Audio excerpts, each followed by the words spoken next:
Welcome to Space to Ground. I'm Isidro Reyna. This week, spacewalks and science on station. NASA flight engineer Jessica Meir partnered for a second time with fellow NASA astronaut Christina Koch for a spacewalk on January 15th. This was the first of two battery replacement spacewalks this month. Meir and Koch replaced nickel-hydrogen batteries with newer, more powerful lithium-ion batteries for the power channel on one pair of the station's solar arrays. The spacewalking work continues the overall upgrade of the station's power system that began with similar battery replacement during spacewalks in January of 2017. A second spacewalk is scheduled for January 20th. NASA and SpaceX are preparing to launch the final major test before the astronauts fly aboard the Crew Dragon and Falcon 9 rocket as part of the Commercial Crew program. The test, known as in-flight abort, will demonstrate the spacecraft's escape capabilities, showing that the crew system can protect astronauts even in the unlikely event of an emergency during launch.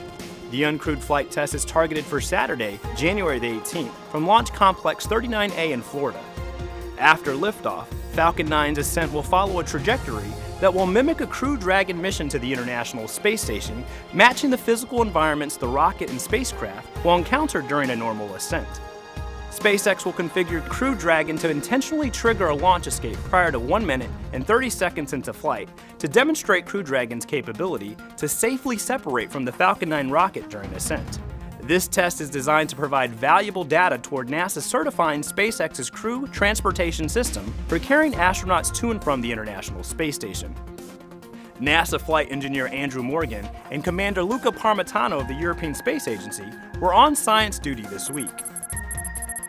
The astronauts took turns safely burning fabric and acrylic samples to help scientists understand how flames spread in space.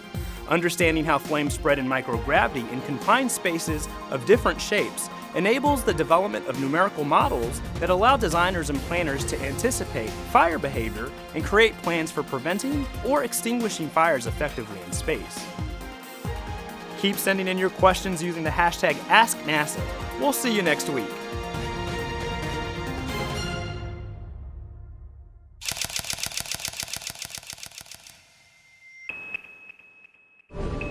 Subscribe for more space.